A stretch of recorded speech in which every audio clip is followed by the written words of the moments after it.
Maleifua ngalelei au se talia tai au manuia New Zealand ma le malo tele o Amerika. Manisi tafa le lalo langi o loo mai mua mai ai le mamalu so tatou watu nuu tai au manino le tai au tito a le tai au matango fie o le aso lua fitu o Februari lua afe lua tolu whaafe loa ia tua i sunga i au na tofi a le atua so se whatatapuai ma na yo latou whalitua ma lo lava le so i fua manuia ile nei tai au matango fie ia mes fo ile sunga ile whaafea ngai ngani maot Samoa vi ingo le atua lau sunga e sau saura viena le anama le whalitua ia upulasi lau sunga le toia ina le taitai o le ekalesia metotisi Samoa so whaatasi remensione tau leota pasta visita felava ia mosa ma le whalitua ia vai tamasohali i pasta solinga solofa ma le whalitua ia whaavae sunga le toi ino le ekalesia la mo sato e fuata ina Reverend Tele tausanga ma le whalitua ia matau aina sunga i le whaafea ngai ngā malolo man malo le Uniting Church Reverend Whaumomu Poleka ma le whalitua ia nā tia vai ua Poleka sunga le toia ina pasta matai amika matai a ma le whalitua ia Victoria pasta tau loli ma le whalitua ia Alieta pasta ainu umu le anga avi isawa inaya ma le whalitua ia Saipeti pasta sa ngale tuila epa ma le whalitua ia Whai Upu pasta whaatili matulino se amo ma le whalitua pasta ia Feta se kari ma le whalitua ia Susana whapea fo ia Reverend Awatama te whaeono ma le whalitua pa ia a inga matama le uso ngā pule mtu mua i tu au ma la taua a inga i le tai ma le wa afonti me se le tapua inga so tatou motu mai sa ia sua ma le vai whanua fofoma ai tūlangi sa ole masale au mua ma launi unsa e lua le a fio whaatui to o whale ula la au na amtasi ma upu ia te ore motsa talofa lava whaafeloa i fo i le fionga le Maleifua mai o le au mamalo sa tatou malo whaapelpelo Samoa na nā fionga tui a ana tui male li whano vale to so alau vi le lua malo masiofo pia fo i le fionga le tai siri lau sunga tuila epa awelua fatialofa na yoti ai ono Dr. sa ilele maliele ngaoi male falitua pia fo ile fionga il plofes ia me se fo yo tupu mai e ole vaenga fa upfai le HRPP Professor Dr. Afualo Luangalau fale taulua manu wut sa lele male falitua me so tupu mai e ole vaenga fa upfai pui ia o ia vaenga fa upfai le tautua Samoa ma lo lava le soifua manuia i le au sina su tatou watunu o e o lo tapua ia fai wale maut Samoa vi inga o le atua ia mes fo i latou e o lo o tapua i fo i ma whanau manu i le atua wa se manuia mo su tatou watunu fa apelipele Samoa pe fo i ona iai nei vai tau ma lo tapua i ia te o tau matua ma lo fo i le ona sa i tinga soifua matua o fia ngai pia ma o tau i le aso ma le aso tuila e pawhai ai ma le whalitua ia maunga mu good morning ma ta mua whaani ma le tausi ia sinta pia fo i ai lini tipa ro peti vidi am siliva ma le whalitua ia suenga Miti Edwards pia fo i le tina matua ia o lele matapula ta alofa o lele Trisle musu mua lelei ma a leota ma le a inga lii ta mamatua ia sai pele kome ma le whalitua ia anofale ma lo lava le soifua manuia telesia se kolatika manuia lo waso lo fatele at foi silia la e o kene mal faltua ia le lovi faltua ia asovale fa alava au ma le nofualo mesa foi le sunga ia pali tele moangu tia puna olo tango ma le ainga ma sili ifiti fulisia inu etele ili fa so tau mal faltua ia matau talenga ia lo fipole patu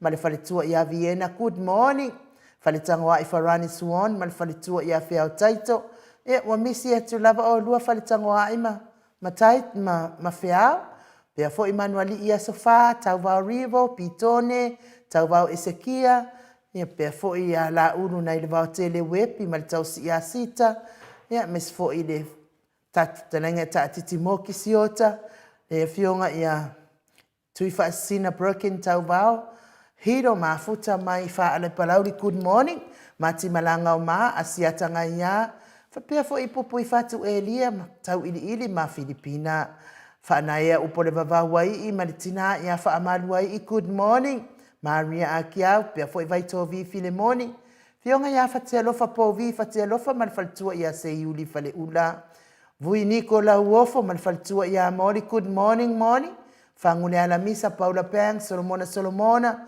pea foi le sunga ia Felice Tautolo ma le faletua ma le nofualo fionga ia laufili a rona whaingafa ma le faletua ma le nofualo manuia ia ngā luenga o le nei tae au fa manuia telele atua I pisinisi o lo manu usini ma le faletua lilo fotua manu ma le faletua ia Baby Freton good morning baby sioni se loti ese papa olii Paulo Ioane ma le tausia akenese good morning pea foi Livingstone a welua Piwi va falitua ia Julia Mori good morning Julia Manusina Bert Joseph mali group ata mahamo pe fo I RJS talenga ia moe malo tali e lutito mali tausi ia luatimu to ani mapope mali fionga ia fai ai no pope good morning no Heni autanga vaya tuala Maria Playclock ma lo lava le soifua manuia ia te otina matua silulu Elia talenga ia ngafo pula sa lua telemos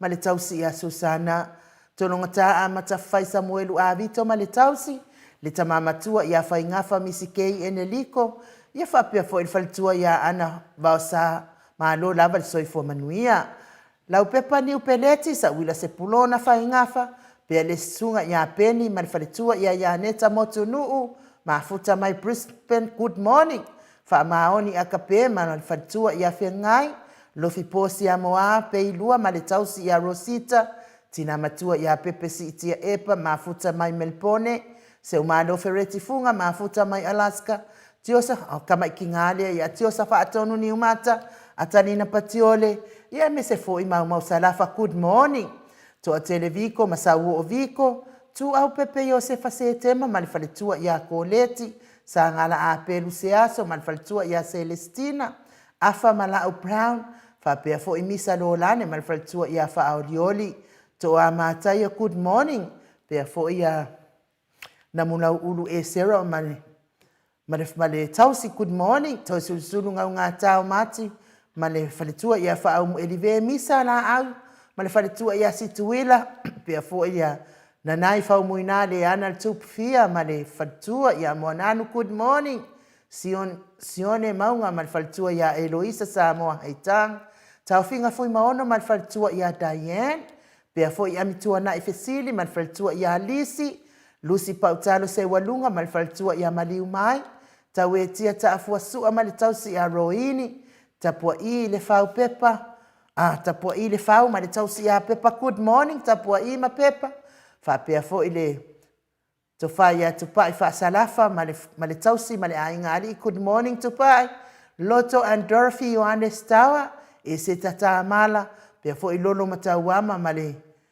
faletua ia ngafo se fulu pauli talione vitale male faletua ia Caroline Ross tuile tufunga pea fo i fa muina po wesi tangi lima male faletua ia Tania good morning sinao le vaiana good morning uliuli tavai male ainga lifaloa afa male ainga le musu nga uta brown male tausi ia Tina good morning tupa yo le vaililingi mau mo nanu male tausi ia Marina male nofo alo good morning pa pea fo isa ilivao male faletua ia Preston le fetalenga ia urungia vailuanga se upule mafuta mai oi Hawaii pea fo i le tamama tua ia se yuli lango lango sunga ia lauvao male ainga ma lo lava le soifua manuia le whangalo fo i tapua inga le kalesia katoliko Samoa i Ruti Hill talainga ia lio voli tufunga ma le tausi ia natia ma futa mai Samoa liu ngatale tofai le taulangi Robert Stewart to le afoa ma le tausi ia Lominga good morning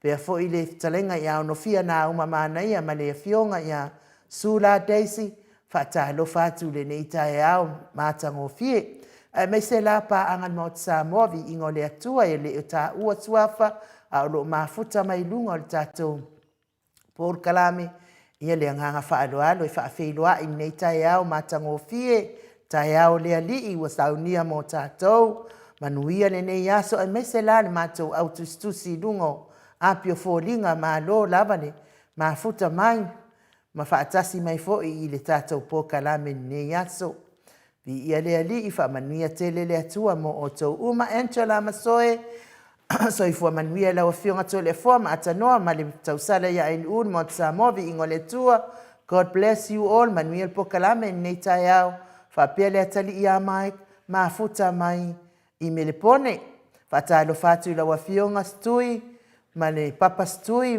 ma lo le soifua manuia God bless love you always and HRP all the best ia faafetaitele Angela Masoe timu au vaatito talofa and good morning afioga tausala tole afoa Mike tole afoa also atanoa faamanuia le atua le tautua nei taeao fou Miss Foy Arieta Safiu good morning and my best at Josia Leao faafetai mafuta mai ia Miss Foy Mayoa Farani mafuta mai au kilani New Zealand faafetaitele mo ke sita loto mau taeao manuia i lau afioga tole afoa faapea le tausala le maota faapea foʻi le insinia ia Mike malo le faamalolosi manuia le pokalame God bless ia ma le lagolagoina le HRPP e ala i Blue Heart vaie e vile ti manuia le pokalame i lua afioga faalogologo atu i au kilani New Zealand faafetaitele Ken Palmer good morning ia manuia foʻi lou aso Ken Ruta lua manu soifua manuia ia o lua o lua vaaseʻelua nei taeao fou le alofa ma le agalelei o le atua viia le atua ina ua toe taʻitaʻi mai lo outou soifua ma so matou ola nei taeao manuia mafuta atu i Samoa faafetaitele lava Ruta lua manu manuia foʻi lou aso Maria Georgina Welesa good morning beautiful tausala and maota viiga faafetai le atua mo lenei aso fou manuia le pokalame au lelei mai le fanaua le atua o mamā lava le loto mamā lava le loto e happy every day faafetaitele Maria Georgina Welesa manuia foʻi lou aso Pea fo'i ia le vasa Scott mai whaamanuia le atua mo le pokalame. Manuia fo'i lo wasa fitalainga ia ngafo pura sa lua telemos whatalo fatu le pokalame le mot Samoa vi ingo le atua ma lo soi fua manuia nei tae au ma lo fo'i le tautua whaiwhaipea a wale fonga ina. Le whafonga anga tapua ia si o tātou atunu whatalo fatu le fionga le taisili fionga ia Dr. sa tula epa. Sa ilele madielenga oi ma le vaenga whaupaya le HRPP whatalo fatu le ata noa te sama le fionga le profesa Dr. Afualo ai meise le tapua inga i paanga uma le Mount Samoa vi ingo le atua manuia tele le maadua le tai au to le afua ai meise le pokalame nei aso Blue Heart whangengia le tanga vai tātou watunuu ia ai meise fo i le tapua inga matalo whaaftaitele lau fitalainga ia manuia fo i nei aso i ngā luenga ai meise fo i tausi male ai ngā lii poto fo soti whaaftai mo whaamanianga whaamanuia fo i le atua ia te oe si oni se loti ese whaamanuianga ma tapua inga ai meise o Blue Heart langolango le HRPP whaaftaitele lava Roy Yasu, ma loso i fua manuia le ne yaso, tātou pokalame Blue Heart, vi ia le atua, i le lua au nanga Blue Heart, ia whaaftaitele lava, mo tapua inga manuia fo i le aso, sianava te vita, ki oa sianava, ia whaaftaitele le mafuta mai, wha manuia le atua, tina matua ia, se umarofe le tifunga, good morning, Mount Samoa, vi inga le atua, tā lofa lava le whatalo fatu, lua fionga to le foa, man ainu mai, vi ia le atua soifua, ua ala fai mai i le alofa, ma le anga le lei, o le atua ni nei tae au, ma le manuia, ia vi ia le atua, e alofa atu fo i taisili, Dr. Tuila Epa, ma le HRPP, ia man, fa manuia tele le tātou pokalame, nei tae au, God bless, alofa atu, tapua inga, ia e mese fo i langolangoina o le HRPP e alai Blue Heart malo. Pia fo i Birkin Hiro a whiangiai. Hiro ia mafuta mai wha ale palaudi wha aftaitele lili e pero.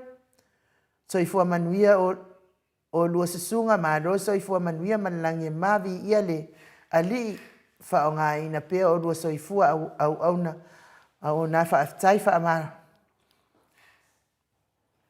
Whaaftai whaamalolonga e mese manatu ma whauwhaunga lelei a wale whianga iai ma pokalame matangofia lofa tele atu God bless whaaftai tele lava lili ia manuia fo ilo waso heni welese ia good morning whaletua ainu good morning lau fionga tole fua Mike ma lo so i fua manuia ma lo le usu ma lo fo i le tautua manuia le whamanuia le atua God bless alofa atu Blue Heart ia me se o tapua inga whaaftai tele. Singalu leota, Blue Heart, me se tapua inga whaaftai singalu, manuia lo waso. Potafo sote, good morning to you both. Manuia el pokalame whaalongolongo, mamata matatu. Henderson, New Zealand, God bless. Tapua inga, ia me se fo i o langolango ina o tatou HRPP e alai Blue Heart. Potafo sote, ia whaaftai mo lo whaanga mori mai. Whaalua keaula, good morning. Le tausala ai nuu whaapele fionga tole a fua le sunga ia Mike, manuia el pokalame o nei aso, Blue Heart, ia ma lo whaanga mo le HRPP, whaaftaitele, whaalua manuia fo ilo waso, Sam Sela Multalo, ia mana Blue Heart e tele, ma puni tau wau, whaatale whatu, tatou a inga, ma ota vi inga o le atua, ila o fionga le tausala au lei, ili nganoa whaapea fo ila fionga ili tupufia tapa au whaasina tole a fua, whapele IT a Mike, ma le HRPP atoa umalava whapea ia papa stui ma le hero, whaftaitele lava i au fionga, manuia fo ilo waso mapuni tau vau, pe ato whaoa, so i fua manuia pokalame, whanongolongo atu i Pakarunga, New Zealand, God bless, HRPP, taimo tapua inga, mapuni tau vau, ana Blue Heart e tele, langolango le HRPP, ngā uta pune mangafa manuia le pokalame ai nu umato le afua ni nei tai au fou alofatu langolangoina le HRPP e alai Blue Heart whaaftaitele lava limu fonti fautuali i talataina ma loso i fua maua lau fionga to le afua ma le tausala ai nu Ia ai mai alofatu po kalame au whainga luenga mai ka whionga le ata noa HRPP party it's a real deal from day one. Ia whaftai tele limu sao le yaru sao noanga asiata tui maunga whaftai mo tapua inga manuia fo ilo waso asiata talini ki ia ma ana blue heart e langolango le HRPP ma seinga fasi tuunga blue heart ma le tapua inga langolango ina le HRPP whaftai tele le malo le tatu autustusi nei tai au lea ua whamawina ia mafonga ina atu fo i o tau whatalofa tatou tau whaifeo fo ftai ai le anga leo le atua to le foa ia le mato autustusi na umwhain mafuta mai le anga whaaloalo i le tuua le whaafeiro i atu la ua fionga le tapa au whaasina to le foa fionga le tuia ana ave au malanga tama whaasau wa le tu malo le na tu ina atu ia ia o tonu mai pea ia o le whaululunga le ainga malos tala inga le la ulo le tau lau niu Prestene le Ekalesia Katoliko Samoa i Rutihio ia ai o le autustusio le pule anga wha Katoliko Samoa i Paramata ma lo lava le soifua manuia nei tai au to le afoa ese fo ia tai au malangona tupu ai Whaftai tele la vai umu le avanoa whatalofa mai fo i le pa ia lasi au whaafonga le lasi le tātou atunu. Ia nganga maulunga nā inu mo le lei lava tātou whiala mai fo i whanunga marua le tai au fo ia vi ia le ri. Tātou maua le ola, wai le sia o ngai i le maua hai tātou le tātou whaatalofa. Pea tātou le maua le ri. Leo tātou wala man le tai au tu umau tātou loto mo tātou mawhau. Ia o whalo waso mo le ri, hei lani ne yaso le tātou mawhtanga, ia tātou whiau whawhata ilo nā lofa mana ngā anga le. Ma lofa i soi fua man langi ma whanau tau tele a tau wasenga ne tai au ai ngu. Anu mawhia, le mata wasenga la ne tai au, ia mua mai lava au whaapaya tātou pokalame ia Paula Panks, whatalofa mai Christchurch, whatalofa mai Lausunga i ngu, whapea fueto le fuama tātou pokalame, le foi fatalo fa me foi a doctor to le pasai le malia le ngoi e me se foi ia va nga fa foi le HRPP mono tunanga fa lu plepoina fa tai tele lava Paula Panks fa pe foi ia le fiona fa tua ia pulasi mawala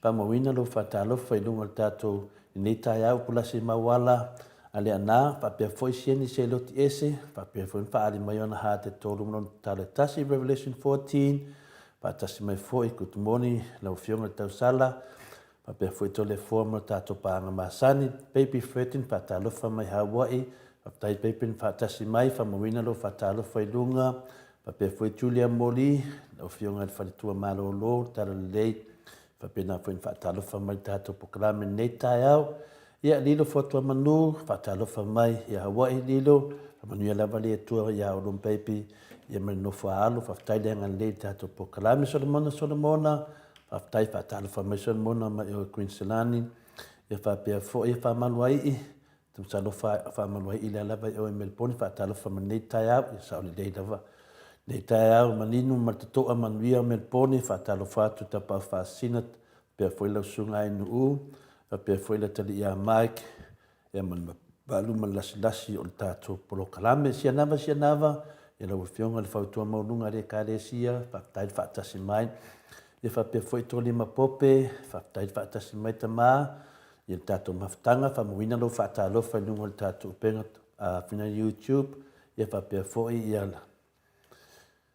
Felice Matavale fa pe foi fa ali meona blue heart fa mania mai ai i tato poklame neta ya faftai felice ia fa pe foi ia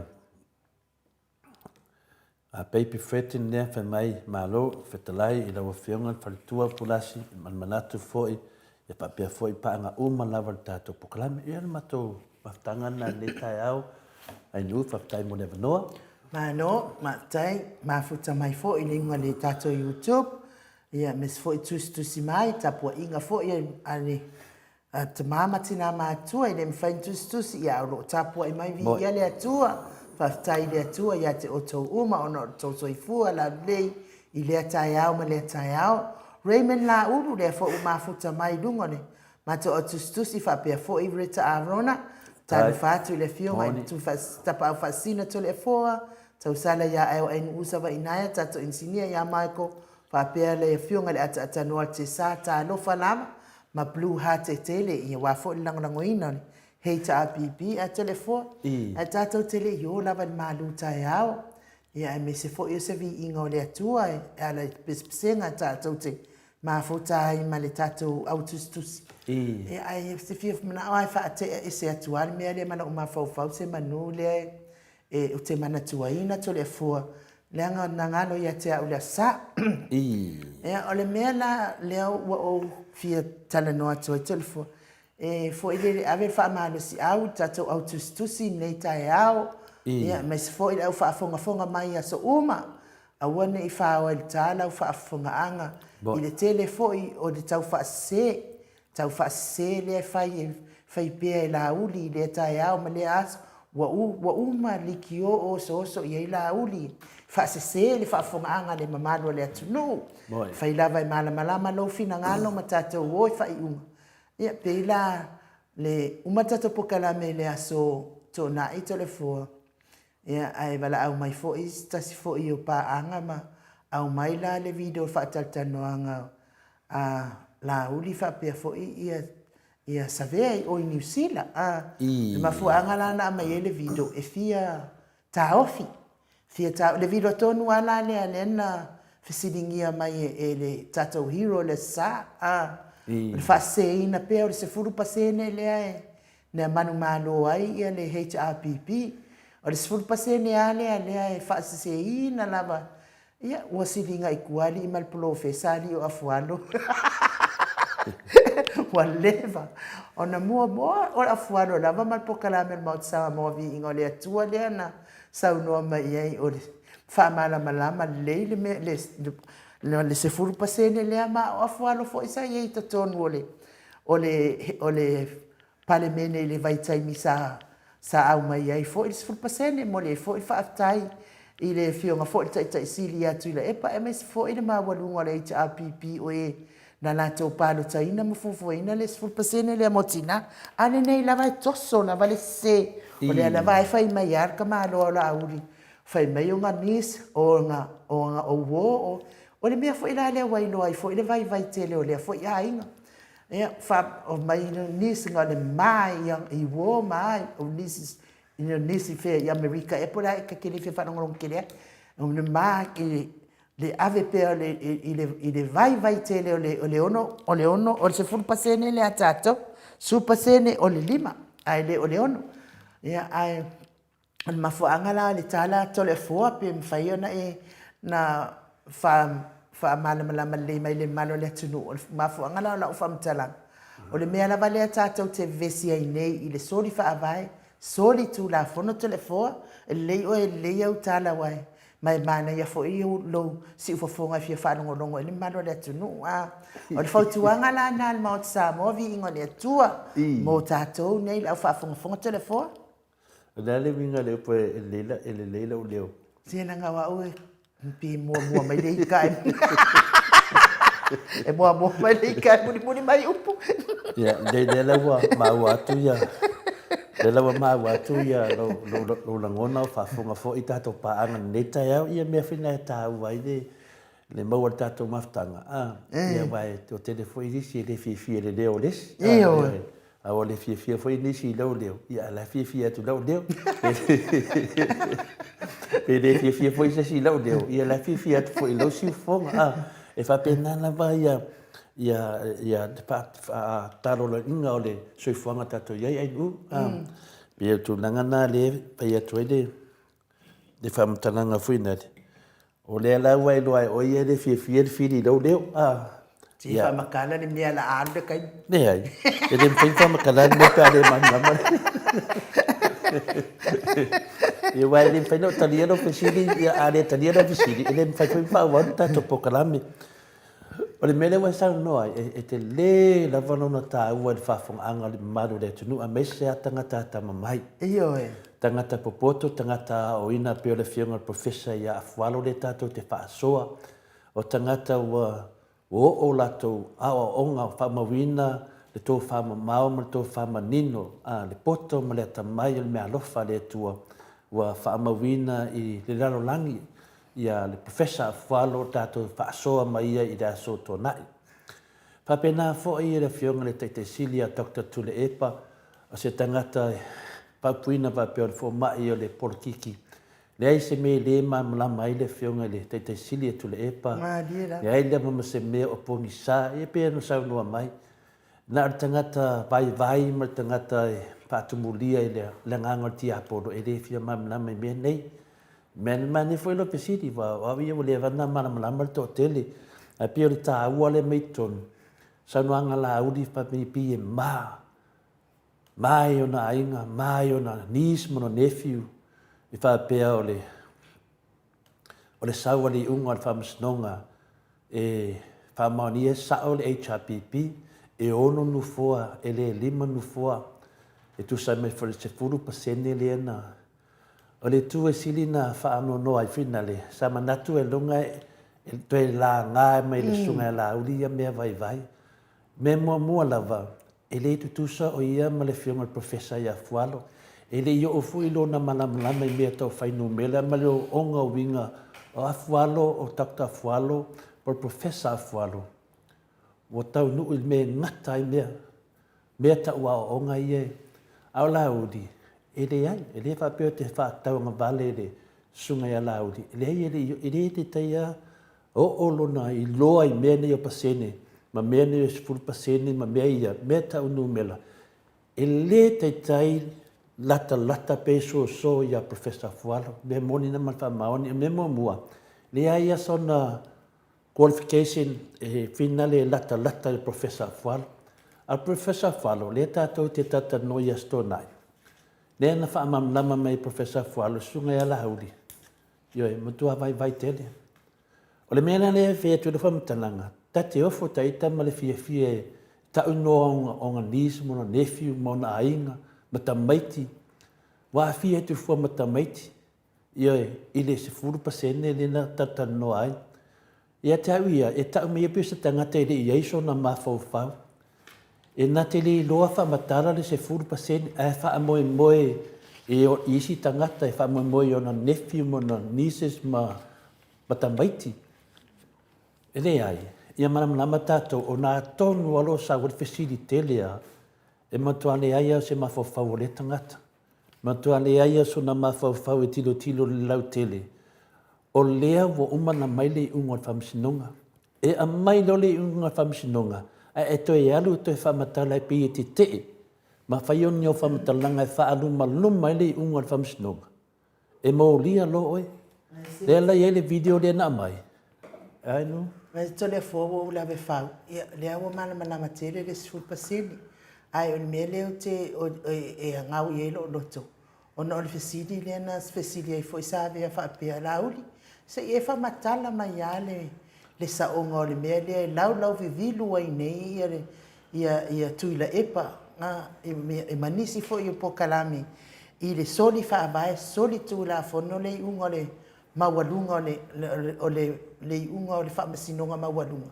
Ni mea tonu ana le te mana o le foi te whaamtala ina. Le hangana whaamtala la uli ngata. Ia, a whai, ni mele no whai atu o le whaamatala ato le tala i mo uma mea i e dua. O le mele leo tupune inu, o le lau sau le unga le whaamasinonga, whai mai, e ono nu foa, longo winga e sao le fina wina e le HRPP, ai le 5 nu foa.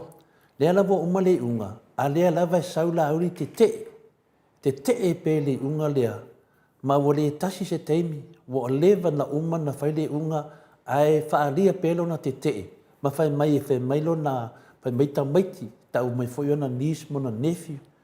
O le wingara na whamatalanga, o loa tangia mai ailo na tau maula lo ina, o le unga al whamasinonga, mea tonuanga ta o le tui le awhina le unga whamsinonga po le contempt of court lewa whai ala audi. Le la na mafua iloa na o atu po le mele wa fasili na inu. Wa whai pe la audi nei mea o le te le unga whamsinonga.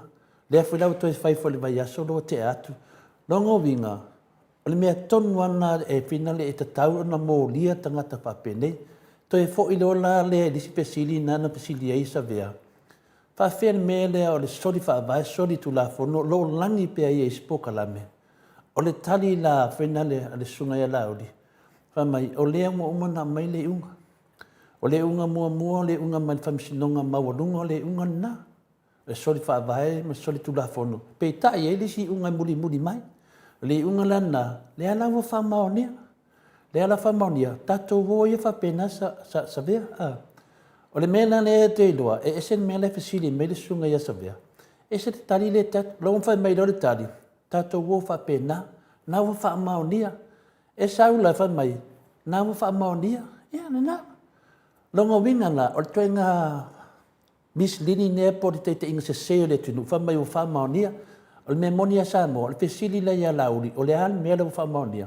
Le an mea le wa whamaonia mai le pilanga sanuanga, i le vinga le sori whaavai, sori tu la whono. Ia o le tali na, ua whaamaonia, le sori whaavai, sori tu la whono, nongo vinga. O la lawe sa o le fasili o sunga ia sabea. Awa sau le tali a lauri, whamai, ua whaamaonia. Nga ngata leo le ngā, me le tau mai le tangata pepelo. Whaamaonia, o le fasili whaamaonia le ale lauri, le ale me whaamaonia. Ia le lau tali atu le le teimi, ua whaamaonia le sori whaavai, sori tu la whono. Wale teimi lawe e ke nganganga mai ai, e le sori whaavai, e le sori tu la whono. Wa maulia fui oi. Le anana maulia, lo le whionga te sile tu le epa, ma le pule. La le tale whamisinonga. E le eise sala, eise a. Langa la sa ulafa. Sori whaavai, sori tu la whono.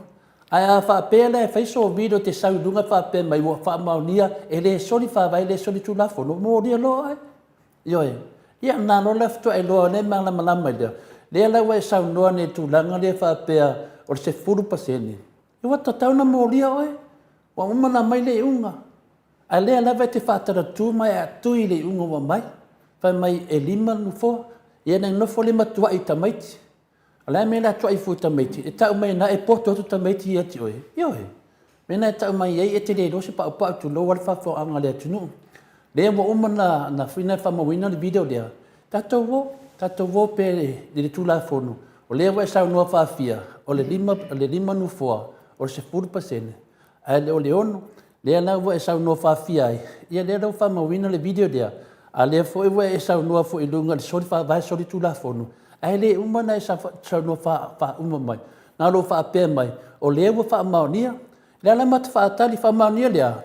Wa te me te kanganga mai e le sori whaavai, e le sori tu la whono, le mene na whainara whara ie. Ia, wa kau whai o whang. Ia, per whamangana in uri upu whaingo whia, mai le paro lawa. Ma no whaftai tere rawa to le fua. Ia, whamaruru fo i le malo le tunu ono, le sala ese o le tatou mta upu. A tatou tele i o le malu tai au. E wairo fo i whai mai tala fo i le al tusi. Ia, i se mea i te whale tonu, i whale le malo uso. Wa lewa te leo na o nofo mai malmata upu lea. Le anga o te mangu le whaafonga anga le malo le atunu. Ia o le ngutu, o le fofonga lava, o le loi, o le whaamasimasibi. Ngangana mai ai upu ia. O whaamaunia le sori whaavae, sori tu la fono. Ai whao ngā pia. Le mea lea tātou woi. So ia ko ke vale un. Ere na fonga ole a final famsin sili. Ole ungon famsinonga. A le wa fa aduaina. A foi o ia na wa fa mausali. Le so nei la uli fa mai. Ole wa mai le unga. Ia le unga na. Na ngata ile le loko la le unga. Yo tato wo le unga wa mai. Ia ole mea na me sili lava le wa kilia fa fonga anga le mano le tunu. Ia tato wo ai lo fa pea. Ai Mike, a mai se vi inga o le atua o sa uni mai tatou maluta iau.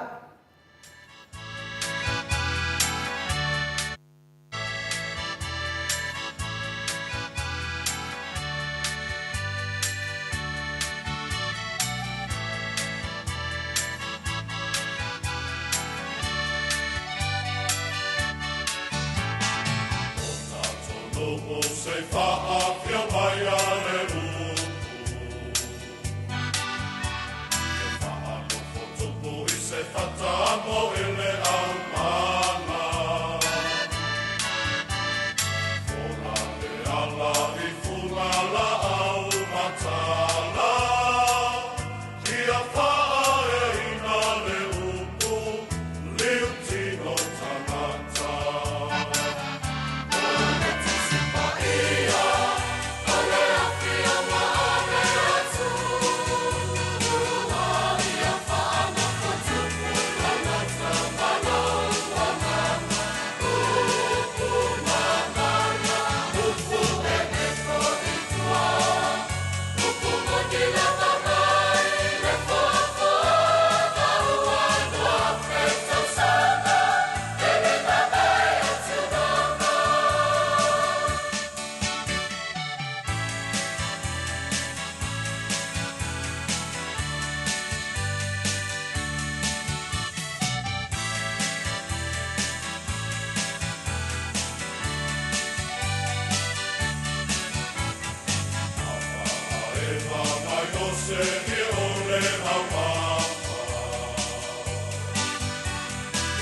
Malo le whaafonga mai le mamalo le atunu o telefoa manuia le la le malu tai au.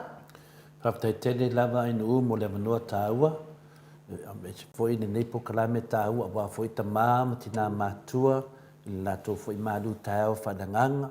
Ia o se upu ma le fiong pa ia le atua o se mawhauwhaunga ma le anganga o le atua tātou te whaaso ai. Ia whapena fo i na whaamalo sia i tātou i tātou savavali i le ala le whaamoe moe. Le saidinga leo le ame tonu o wale manuia si o tātou atunu pele o Samoa a mese lava hainga u malava o si o tātou atunu. Ia o le aso nei la sofito februari le aso duafe luas matolu o le tātou lutala la munei yaso fai mai o le atua ma le fast. O le atua ma le fast. O le tātou tuspai tau mo mole le teo te nomai lona mta upa sefulu anon fai upa suma lua fa ngata mai i le sefulu ma le vadu fa mole inu o le te nome lona mta upa sefulu fai upa suma lua fa ngata mai suma valu pen faina e fonga ina le fiong pa ia le atua fa fonga lona nuu. O le nei isara e lue sea ea se mea e fina ngalo ia i le ali i lo tamaa ia te oe. Na ona ia matau, na ona ia e matau i le alii lo watua, ina ia e savali i ona la uma, ma ia e alofa atu ia te ia, ma ia e au auna i le alii lo watua, ma lo loto a toa, ma lo wanganga a toa. Ina ia e tautiusi i polo a inga le alii, ma ana tu la fono o te whaia tuai ia te oe i le aso nei. Ina ia manuia ai oe, whaauta o i le alii lo watua le langi ma le langi o langi. O le lalo langi foi ma mea uma lava o iai. A ua fia fia le alii i o tamaa, wa lofa ia te i lātou. Wa ia filifilia foi ia lātou whanau, ina ua mawai atu i lātou. O otou lava ia, a etu uanu uma, pei ona fai i le aso nei. O le nei, ia o tau perito meina le pauo o tau loto, awane i toi maa o tau ua. Awa o le alii lo watua o le atua watua ia, o le alii o alii, o le atua sili sili, e mamana o ia ma le matautia, o le na te le whailonga ina tangata, e le talia fo i e ia se taui, o le na te wha masino ina, mo le ua mātua oti, ma le fafine ua oti lana tane. O lea alofa atu i le tangata ese ua avatu ai ia te ia le mea e ai a toa ma ofu. Tai whamania le atua le whunga ina o lana fionga au whaafonga luna luu nei tai au ma tamawhie.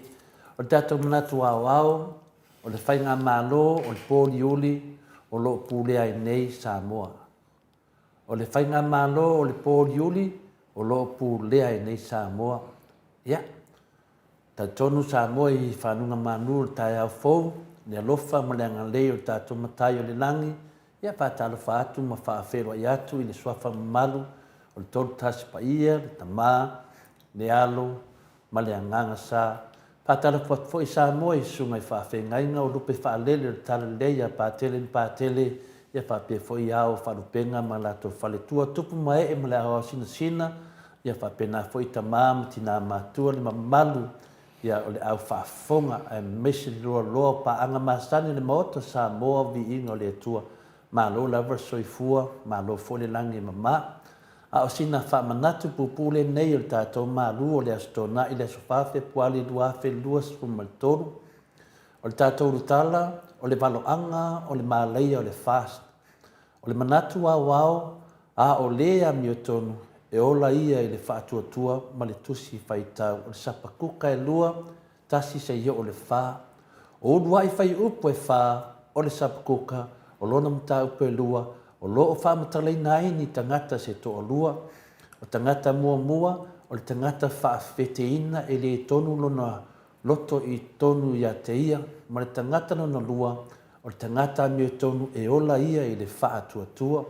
O tangata ni e to o lua o lo i tātou tala po le tusi whaitau o le fast ma le HRPP. O le fast o le tangata whaafeteina e le tonu lona loto i to tonu ia te ia. A whaapupuu o le tangata whaamawalunga. O le HRPP o le tangata mio tonu a wā e le ngata o neia puipuia a ia tatau a tangata a o le tangata fo e ola i le whaatuatua. O lona winga o tangata o le fast e le ai se whaatuatua moni o iai. O le whaalinga na lea na whaatonuina ai e le atua sapakuka ina ia tusi le ngangana e au pito sili na whaingofie o le mālaia o karitaia. Mo tātou o Samoa o le mālaia na le fast. Ma o le ngangana au pito i sili le na o na whaingofie o na mana malama i tangata e o lava i tamaiti o le mālaia o le fast. O le whaalinga lea na Samoa lea ua tu sao atu nei le whainga mālo le fast. Mo lo lātou silafia e pule ai lātou pē lātou te talia ina pēle ai. Whai mai lauli, pule o tau ma le mea e whai ai. Pē tau te tali tonu i ai pēle ai. O le nā watu ina atu ia o tau lima. Ioe, o sanuanga nā leu a lauli whai mai. Pule o tau ma le mea e whai ai. Pē tau te tali tonu i ai pēle ai. O le nā watu ina atu ia o tau lima. Ia, fast. O tu ina atu ia o toa au, le mālaia o le fast. Ioi, le mene na sau noa ai e lauri. O le mālaia. O tu watu ina mālaia o le fast. Pule o tau ma le mea e whai ai. Samoa, o le winga, o le whaamawalunga pe a whamataleina wha le atua, ua le ai se atua. Le winga na o le whamataleina o le upu whaamawalunga. E tau tala lo se tangata whaamawalunga wa le ai se atua. A wafo yo le atua le nasa a wha mai pepa i lunga le tato whawai. A o le nā watu la auli ma fia meem sa tiu ma le ao le malo, tūlu e ese le atua i lalo. E sa wha whai e lo i lunga. Mea nā ta le whaamawalunga. Yoe, wa le ai se atua. Te mine le tato malo, ma le tato whainga malo, wa le ai se atua. Le nai mawai le upu wha mawalunga. Wa toe nofo lava tangata ma tuu ia i lunga. Ai toso mai lalo le atua. O le wha mawalunga o le anga sala. Ioi, tasi nā me e tātou mana malama le iai. O le wha mawalunga o le anga sala. Ina nei wha pese tasi o le wha mawalunga e le o se anga sala. O le anga sala la le whas. O lona taui o le mālaia. O a whea e tau nuai. Wa lewa na amata ma whaawa mai pese ia o i le whaavavau. Ia pese ia fo i ono wa umale toa sā le atua. O le māleia e a wa ita itasi mai ma e leilua fo i le fast le teime sa wai. Ai se a ua māleia i le fast. A wafo i o la tauta e tai na tauto pe pelo i lungo al tuspa ia. O le tai o le fast ua māleia ona o le lato tai. Ma tangata umar fast, o le lato tai le sunga ia la uli. Ua māleia, ua tauto pe pelo i lungo al tuspa ia. A o le lava e tai mausisu tai e le fast, ma le hao al tato malo. O tangata nei i lalo le la. O le faa tua ina mataritona i sa tangata wana faa fitia le tua e ala le tauto pe pelo ma le anonoa i o folofolang pe pelo. Amu ia foi ni tangata o la uli le tele ona so opo tangata muli ana pe pelo. Ia faa pea foi le sui palemia. Le wanginga ia Samoa atoa le faa taunga oi rua pako si te malo papalangi. A o le lava e faa maonia le ao le malo nei mea ai le fai ei se fai unga te maitai palemia. Le ai lava ma se manatua lofa o le tamaitai palemia ia Samoa ma ona langona mama i nei mea o te tupu mai. O tangata whaafete ina e le tonu o lātou loto i tu tonu ia te i lātou. Ia Samoa, o sinda o tu tunga le nā o tātou malu tai au ua tuana i atu. Ia ai alo mai tātou malu tai au mo le aso fau po le neifu i aso. O tātou malu tai au la ua vai ina tātou te whaitau ini vaenga se lua. Ma e whaafai ngofia o tātou whaasoa vaenga mua. E amata male fai upa suma lua e whaangata suma 5, o tiute e te tau o na wha tinoina. O tiute e te tau o na wha tinoina. A o tola wapi ma wha talitali le whanaunga isa la elu i le taimi lātou te sopo ia ai le waitafi o Yortana. Ma lātou whale atu loa i ka nana le nuu na wholafulaina le atua mo i lātou. No tū lai leo mose ma wha pe atu ia isa la elu. O le nei, Israelu e, sea se mea finangalo ai le lii loa tua i ati oe. Le fasili nā mose, sea se mea finangalo ai le lii loa tua i ati oe se la elu, o wa o le nei o le a o toulu fale atu le nuu na folafolaina le tua i o tau aunga ta maa ma o tau. Ia, na toe tali lava mose mpa ape atu ia isa la elu, na ona ia e matau i le alii loa tua. Na ona ia e matau i le alii loa tua. Ina ia e savali i o nā la umalava. Ma ia e alofa atu ia te ia. Ma ia e auna i le alii loa tua. Ma lau loto atoa. Ma lau anganga atoa. Ina ia e tausiusi polo inga a le alii. Ma ana tu la fono o te whai atu ai ati oe le aso nei. Ina ia manui ai oe. O lona winga Israelu, ia o tau mana tua mea nei o loo fina ngalo le tua tau te whaia mo ia, ina ia manui ai o tau. Mea mua, ia o tau matau, pe ia o tau matatau. Ia o tau matatau i le tua. Ia e matau i le lii lo atua, o loo fina ngalo le lii lo o tau atua ia Israelu, ina ia o tau whaanene ina lona suafa mamalu, male pa ia.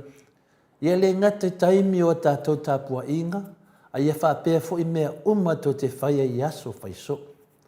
O le matau fo i le lii, e le mawhaiai o na whaia mea ino sia e le lii. Le tā ue tono le whata oto e ono, alo na whai upa sumane ono e whaangata mas Maleifua. O mea nei e ono ua ino sia e le lii, olo na fitu foi ua matua ino sia lava e ia. O le mea mua, o le mata faa sia. O le melo na lua, o le laulau whaiva pepelo. O le melo na tolu, ma 5 e saa le toto o le o le sala. Melo na faa, o le loto e mana natu i tonga fiti leanga. Lona 5, o vai e tele vavave o na tau fetuli i le leanga. Lona 1, o le moli mau pepelo, na te tautala i mea pepelo, ia mali mea lona fitu, ma le na te whaatupu ma senga i uso. Ia, vang mo mona vanga lua, ia sa vavali i ona ala. Ina ia e sa vali i ona ala umalapa, o le winga o le sa vali o lo ta ua le tuspa ia o lowo o langa. I aso fai so. Po a mionga ma winga i aso uma e te tau na whaalia ma whailo aile ma malu malpa ia o le atua. Lona winga o la wā mio ma la wolanga i aso uma e te tau na sa vali i ala o le ali. A tātou sa vali i ala uma o le ali, tātou te le whaia mea tātou te mana na o ai. Mo se whaatei te inga, e le ma whai o na toi whaia nisi tū la whono e ese mai polo inga tū la whono le ali o loi le e soto e lua se fulu, alona whai po e tolu wha ngata mai se fumo le fitu. Whaapea tū la whono whaavahe po whaavahe a se atunu whaapea o Samoa. O le whautuanga, aua le whaia o tātou loto, ai whai le whina ngalo le atua, le anga o le atua e ana i tātou. Tolu, ia alofa i le atua, ma ia alofa atu ia te ia. So se tangata soi fua lava e iai me ave iai lana wha mua mua, po o lana wha sili sili.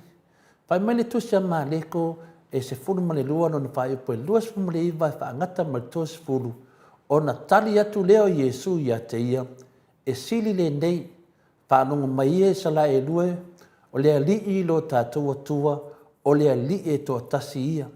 Ia e alofa fo i lea li i lo atua, ma lo loto atua, ma lo wanganga atua, ma lo manatu atua, ma lo malosi atua. A whai tātou te aralofa moni le atua, tātou te ave iai tātou wha mua mua, ma la tātou wha sili sili i aso umoro tātou wola. E tu atoa iai o tātou loto, o tātou wanganga, o tātou manatu, ma o tātou malosi. O le mea no na wha, ia au auna le li i malo loto atoa, malo wanganga atoa, ia tātou au ona atu le li i, ma o tātou loto atoa, ma o tātou wanganga atoa, e le ngata i teimio a tātou tapua inga i a inga mahasosa, a ia whaapea fo ion tātou au ona atu le li i, ma o tātou loto atoa, ma o tātou wanganga atoa, o tātou o langa atoa i aso whaiso po o aso uma. O le au na atu i le atua o lona winga o le whai leo oe ma au na tangata. Ma tai o luas fulu na whai po luas umanvalu e pei o le atali o tangata i le isau ia ina ia au na mai tangata ia te ia a ia au na atu ia ma fo ina atu lona ola e whai matungi ola e sui i tangata e tō tele. Lima ia tau sisi i ana polo inga ma ana tu la fono. Ina e tau sisi i polo inga le li ma ana tu la fono o te whai atu ai a te oi le aso nei ina ia manu ia ai oi. Ia tau sisi i lona winga ia tātou sustai. O lona winga ia tātou muli muli ma savavali e ala i ona polo inga ma tu la fono. Awane o tātou solia. O polo inga ma tu la fono o tuina mai e le tua mo le tangata e mo le lei o le tangata. E le o tama whai le tua e whaasawa mai pe anga leanga i le tangata e ala i polo inga ma tu la fono. E mafua ona o le alofa. E whape fo i o mātua. E alofa ma whaatontonu whanau ona o le alofa. O polo inga ma tu la fono o tuina mai mo le tangata e mo manui o le tangata. Mea le Samoa o le fesili, ai se au a fina ngalo ai le tua i a whaia e sala elu me uma, a wao le tua na whaia le langi, ma le lalo langi. O ia na whaia me uma lava o iai e au fia ai ma le tangata.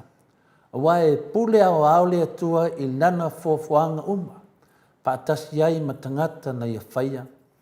O tangata i sala elu, o tangata na filifilia whaapitoa le tua mai le tele o atunu o lau langi.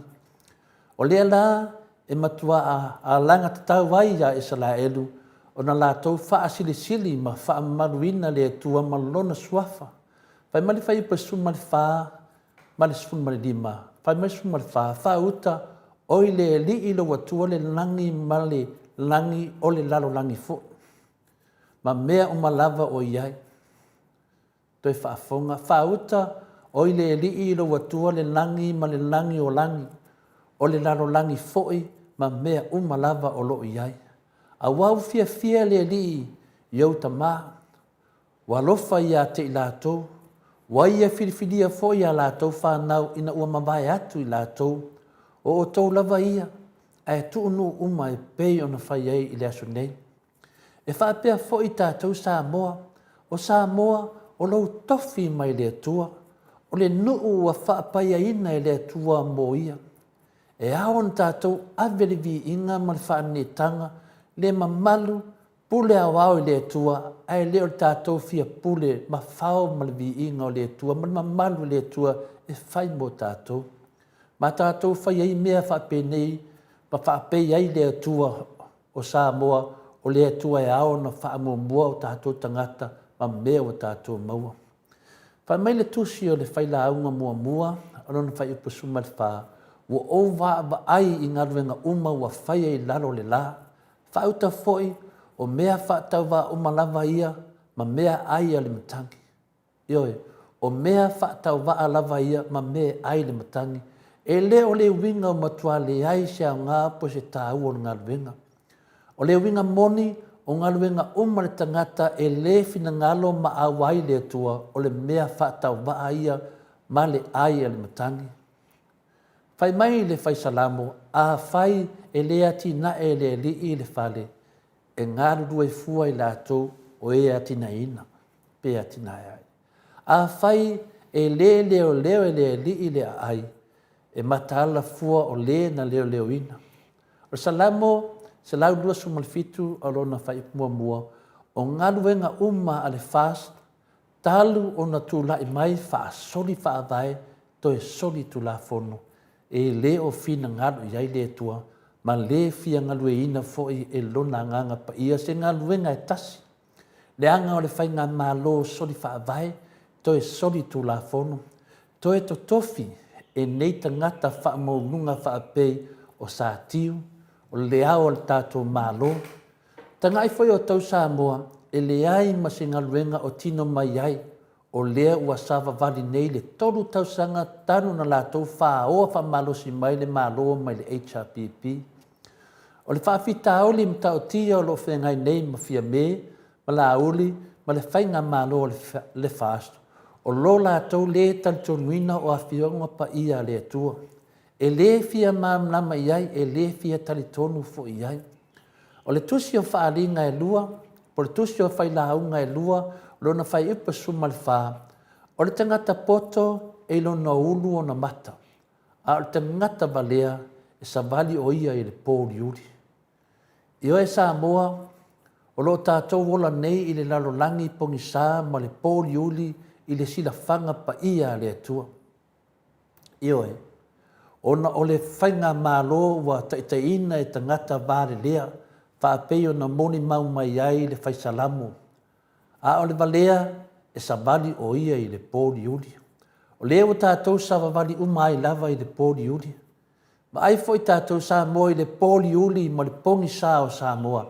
E ti ngā lava o na tangatale soifuanga ma toe a o mai se mālaia pa se malaya Samoa ona o le whainga mālo soli whāwae toe soli tūla fono. O le māloanga sala e luma o le atua. A o lea lava e pālota i ei tangata. E matua ofo le loto Samoa i le tangai o le atua ma lona fina ngalo ai me tonu mo Samoa. Ai se awa o taulangia so o ai le atua ma lana whaamasnonga me tonu. O le whaamasnonga me tonu le na e soli whawae to e soli tu la fono.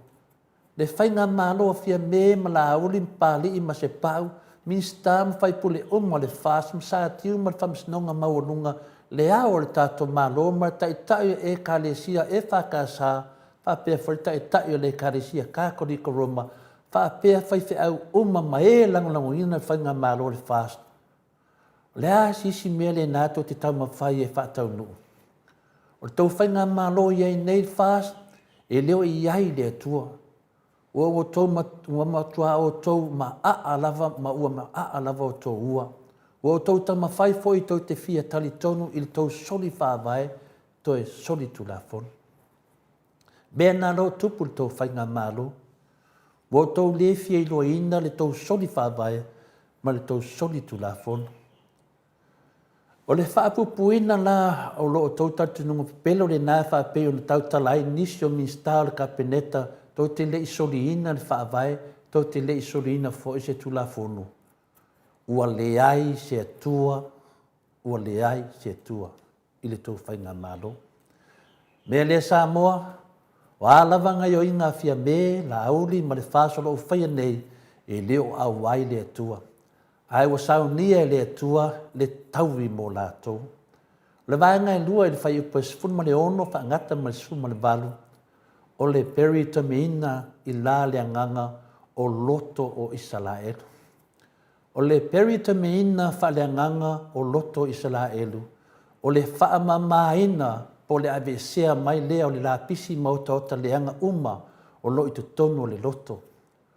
O le peritamiina whaleanganga o le loto, o le avesea mai lea o le mafia fia o le wha maururunga, pe pelo, o le tuai fuaina, o le loto leanga, ma le loto le mama, o le ngaoi, o le whasi o te tangata, o le tau whaleanga, ma mea whaapena, o lo o awhi ma ta ai le loto le tangata.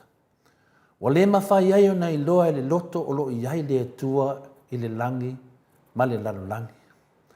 O le peritameina whaleanganga, o le whaamamaina lea o le loto le tangata mai anga sala ma mea leanga uma, ina ia mawhai ai le tangata o nei loa. Vaenga mua, o le alii lo tātua tua, o le atua ia, o le alii o alii. Vaenga e lua, o le atua silisili e mamana o ia ma le matautia. Vaenga e tolu, o le atua na te le talia ina se tauwi.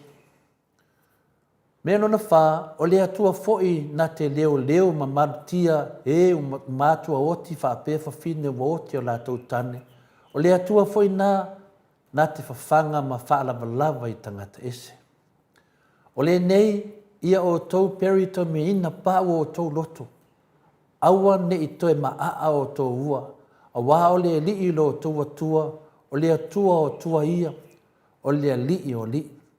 O le atua sili, e mamana o ia man matautia, e le talia foi e ia o se tauwi, o le na te whamasino ina mo le ua mātua oti, ma whawhine ua oti o lātou tane, o le alofa atu le tangata ese, ua watu ai a te ia le mea ai a toa ma ofu, le whai upuna e spuma le ono, pa ngata mai i le spuma le baru.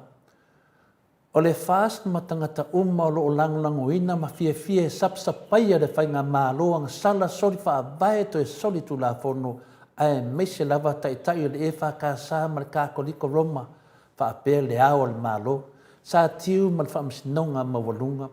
O le taimi tonu lava le nei ua tatau ai o na toe perito me ina i o tau pau o tau loto. Ua mafia pau o tau loto o tau leilo ai le mea sao ma le mea mea tonu e te tau na whai. E whapea fwoi nei whai au po o tai o le e kālesia e whakasa ma le kākoliko ua ta tau na matua toe perito me ina pau mafia fia o lato loto. Na ia toe sanga tonu ai le mawhau ma whai le mea na whaatonu ina ai lato e le atua ma o ese lo ma waenga lea o le fast. Me lea Samoa o le whaapupula ina tili le nā o le tātou tusi whai tau mo le nei tai au. Me le Samoa, e mana tua pea le maoto Samoa vi inga le tua, le whai au ma se lu i tau ta ua fo i lea mo tātou. Samoa ma le HRP e mese level vaenga whai le fast, o sa atiu, ma le whamsinonga ma walunga, le ao le malo, o tai o le e whakasa ma le kākoliko Roma, ma e o lo o langulango ina le fast.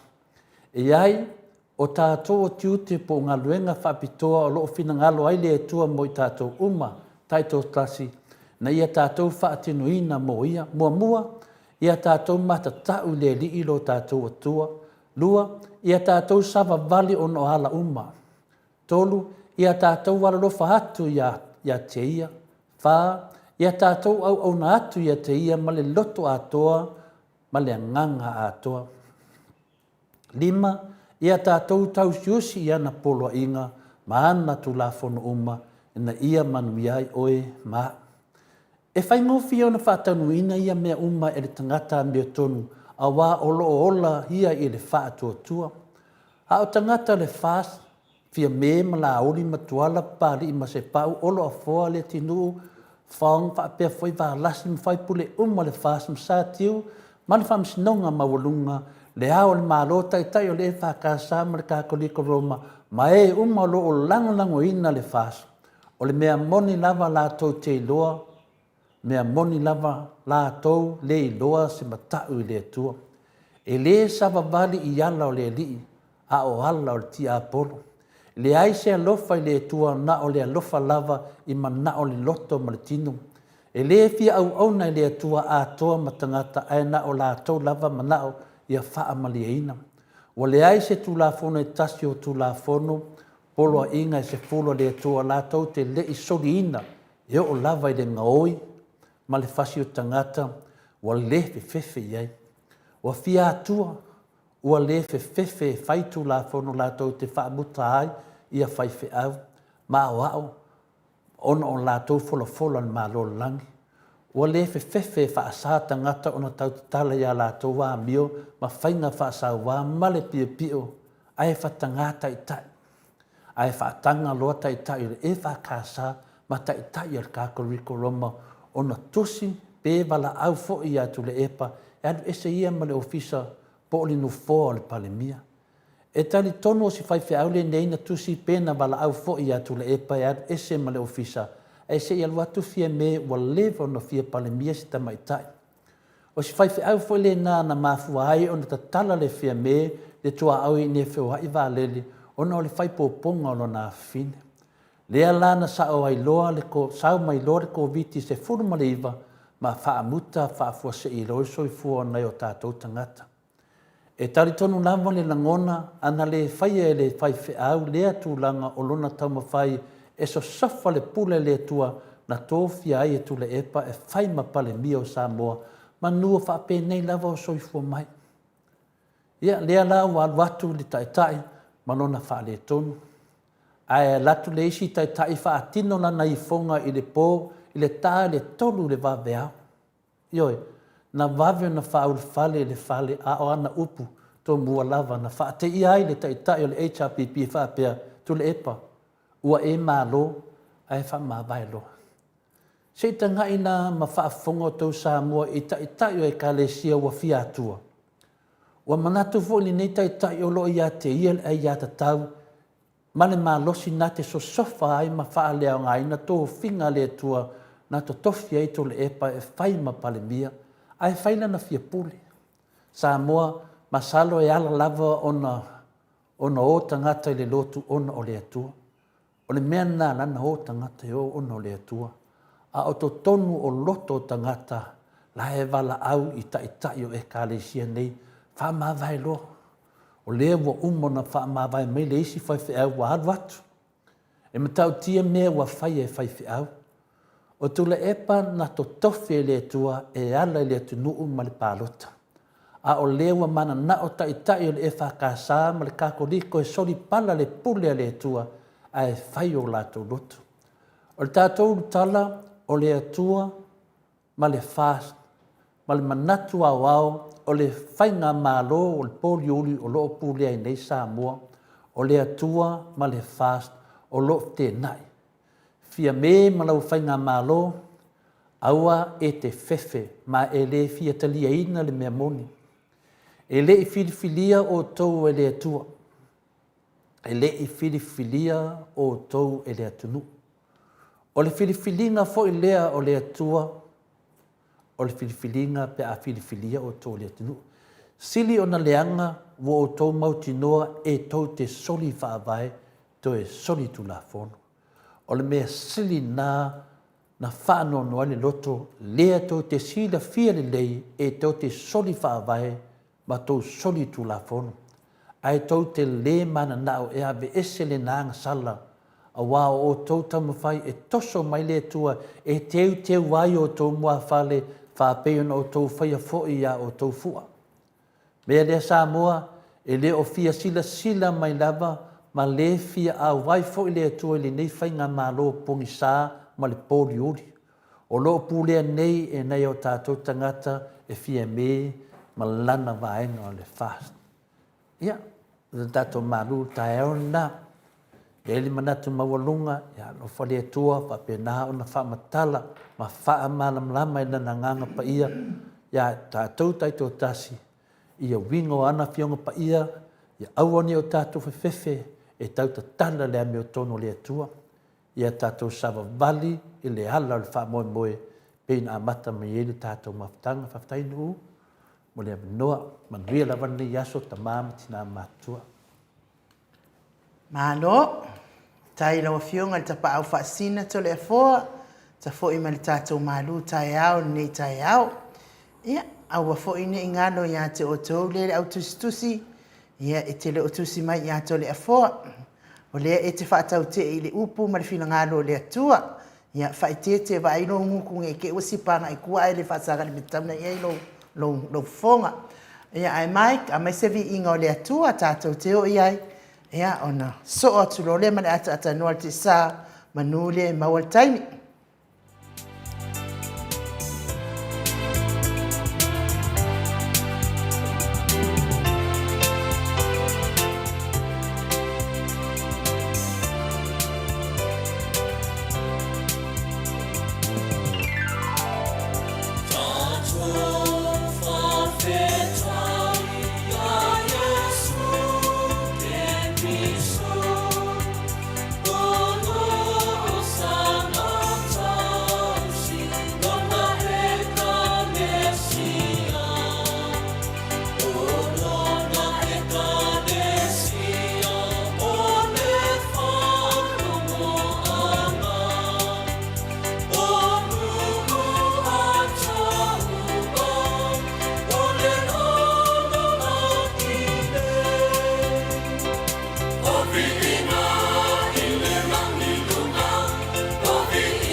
Toi lo suma le ona minute ona tale o le itu na e iwa I sili au se talia.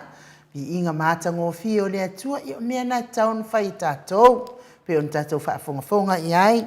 I le malu tai au, nei tai au. Ia, ave le vi inga o le atua I teimi uma aso uma. Teimi uma o lo wona o lo waso. Whaamua mua le vi inga o le atua. Tata noa te sa, ia mana ia pe ato e whaasao mana ia mai lau vido na te lo o tu sao mai. Le ava mani whaanoano, ia ai le malu o tātou watunuu nei tai au, se manu o maua le tātou taimi, ia e te talo atu I tau pa ia, ma le tau mamaru. A wau tau te whiita ia taita. Ai, wala a watu I le anganga ma le whaanoalo. Talo sangaina fo I mana o mia sa tau fisosoani. Tātou te fisosoani whaatasi ai fo I. Le fionga le taita isili, whaapea fo I le vaenga whaupwhaia le HRPP.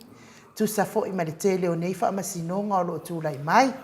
Ia o loo mōlia lava le tātou le fionga le taita isili ma le vaenga whaupwhaia le HRPP e le lai tu I le whaamasinoga. Ia a o lea fo I tātou te tali atu fo I. Ia e ala I le avatu fo I o tātou tangi. E whaasanga I mata upu o loo mōlia mai ai. Ia pe whaasa ai fo I nāna voto sila fia Samoa. E le to e tau whamatalaina. Ia e nangona fo I le vai o le loto e wala au atu sa tau fisosoani. Ia ai o le tangata moni lava ia e fia au ngalue. Ia ma fia fisosoani. Ia o te loa la lava I tau mawhai lava lai tu ia mātutu. Tupe al HRPP. Ia o lea fo ua langona e fo I se leo le maut Samoa vi ingo le atua. Ia pena ia tatou vai tatou fisoso le a lava le me te maua. Ia wha maupopo se tatou sosoani maut Samoa vi ingo le atua mana paanga uma. Mori atu I le aau o le taitai sili I tila epa. Ia e me se fo I le vaenga whaia le HRPP I fisosoani I tele o nei mautangi. Ia e fia ngai malatou. Le halawa amata mea mai tau pou le tatou pokalame. Tama itai o miti tasi le awhita la. Tasi le awhita la. Lea I se a mais popo. Fionga le ata noa te sa. Me se foi le fionga tapa au whaasina. Tātou te patipatia I foi. Le anga le leima lango mai o le tātou pokalame nei. Ia le wa amataria tātou mea lo tasi le awhita la. Ia o le alawa le me te maua. Ia tusi mai lo ao e te whata alofa mai. Ia whamau popo si tātou mea alofa mo Samoa. Talu ai le o mafuta mai le ata noa te sai ngol tātou wala ata. Whamalulu atu ata noa. Ia ua whaira wa fo isi tuai o tātou pokalame au idea. Ia lea lawa e maua nei minute mo lau a fionga le ata noa te sa. O ka soura le lei wa sao wa whetau I lawa lo suafa ma lo mo folinga na whau e fo oe le atua. Ma lo so I fua manuia. Ma lo le folau I langi mā. Ma lo le ono sa I ata noa. Ma lo fo I le tautu atu no. Ia o te whiawhia fo I o te whatalo whatu I lau sunga e no ule ne fo I vaenga o le tae au. Whatalo whatu fo I lau whionga tole a fo ma le sunga ia mai. Ia I le amtaina fo I o le tātou so tanga. Ia I le nei fo I tae au mātanga o fie. Manaia ia le Paolo o le tātou.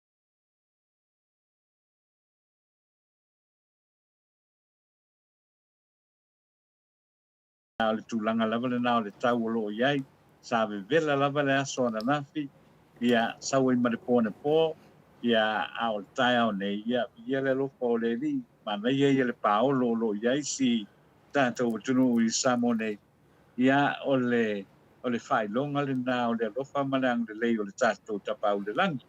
Ia e whatalo whatu fo I le pa ia tele ma le maurunga o le tātou au pāponga, ia o le au mai mo fo I lunga o le moto viinga o le atua. Ia I le nei tae au, e le wha I titia le viinga ma le lo, I le whaatai ma le lofa o le atua. Ia o tātou toe whtapa I fo I, ia mai Samoa nei, I le nei fo I tae au, e le whaaponga mai le tātou tunu I so sa tafa o le nei la rolangi. Ia le ngata fo I nao la tau o lo I lunga, ia o tātou penga ta whailangi, ia le Facebook, ia ma le YouTube, whaatai o tātou toi wheiloa I le langi mamā, le soi fo maua I le nei fo I tae au pou. Ia vi ia le atua, Talo fatu po I lau sunga nu hapena po I le lau fionga tole po I le nei tai au ma lo le soifua ma le langi e mama. Ma ro for soifua ma le langi manuia a tatanoa te sa ia e moni lava sa noanga ai nu o le fo I whaafonga le mamaru le tunu ia le mai tau atu suru tino ua whaateleina E le whai titia. o le nganga mo lunga ai nu o tele o temi tatou te whaasoa ai o le loto ia mama ia le loto mama wa la to te lo atu le tu longo vinga la e loa la ba tata no le tu e loa yo no folinga ba ia le loto ma tata no ma no le ia tata no ia o le wa fa ta lo fa ma le tunu ia lo vo ye foi sina ta mai swinga o le so ta o le a to suma ia le fionga te te sil ia ta wai foi ona ua mo foi tala fa sala tua ia ua tasi le tatou fitafita ua tau. Ua kaia le samini. Ua tasi le fitafita le tatou vaenga. Ia lala ave le pena le mauta le fale mai. E tau tongo fiti a toi malosi. Ia toi sauni mai foi le toi tau taua. Ia lea la ua toi eisi na tamai suinga lai titi. Ia lea ua toe whaavanoa le sipito le malai vale le o le mauto Samoa inga le tua. E lea mai i tatou vale tau. Ia lea lara mo mawale avanoa mo le fionga le taite sili mo le aso tai au. Whaftai foi le fionga le taite sili. Wow. O ia lo fai foi lona mata faioi o whapena o na whaamana malama le atunu. Le ngase malo o tupu mai. Au tātou ia. Tātou ia e abea le whaia whasalaunga o tuso tātou o fita. E le rawa sau nei a finale le taitei siri.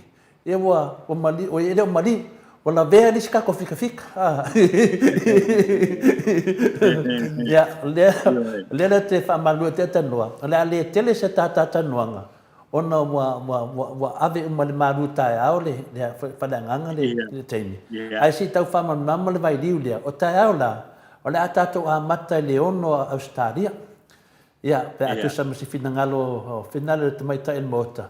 Ona whapea o le fitu, e tau nuu mai e le waa o le whionga le taite sit. E tau nuu mai e taite sit. Longo winga, o le iwa na Samoa. O le sa o le ata tanoa. O le tulanga tonu lavele na o iai mai, o iai fwoi wha moe. Maua se tātou I tūlā ma le awhai le aso a tā. Nila mā tongo pia le nā, whionga te le pōma le sunga e o nuu, a wahe tele lava nei mai mata upu foi le tau aona whaamanino le iai le atunu. Ia au whanga solo lava le whinaunga o loo whaia nei to le apoa. I think ia ui ai le nufo I Samoa. O le ua palau I lo mai foi le whinanga lo le. O le whionga le lo ia sili. I le whionga le po le stunga ia sua Helene Walwork. Lea ua whapea mai ai ia sana whaaiunga. Wa apea lava o le lo ia sili o loo tau aveina uma mata upu nei. Mata upu a nei pe o le wha malolo le tu mawina ia o ia lava e whautuaina le malo. Mai manatua foi. Ia le whato a pale mai ia le whionga le lo ia sili. I le tofinga o le lo ia sili. Ina ua tulai mai le whainga malo le whatuatua I le tua Samoa tas. Ia, o le aso la na while whia na. Le asa whanua ta whai loa whaalawa I tele mai ai le sunga ia sua. I le tūlanga fo I le ua whai ai sana whai unga fo I lea. Ea fo I le mōli ai nai ia le sunga ia tu le epa. I tua inga lea sa whai ai. O tua inga fo I le o le defamation. Defamation lea sa tau la mua ia le le minsta o le matanga Atanoa o lai whau e sau noa. Ia, tatou senga, tatou pati mai. Ia, lewa mua mai tala mai o I Samoa, le whionga le tustala ia tatanoa. Ia, nau tō whaafonga iai, ua le mōlia ina ia le taitai siri. Ia, whauau sa noanga at tatanote sa, what a good news.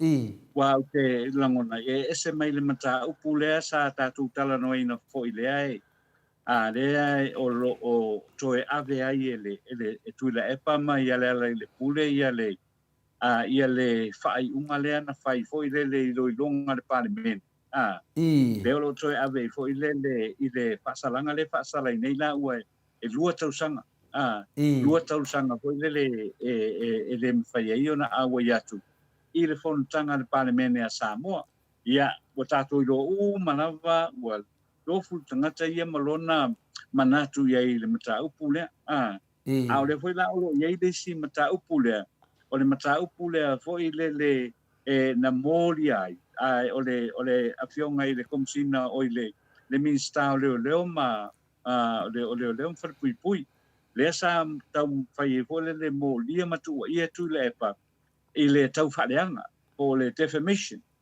Le defamation. Ia, le la ua avatu i o i le fionga le tamaita i loia.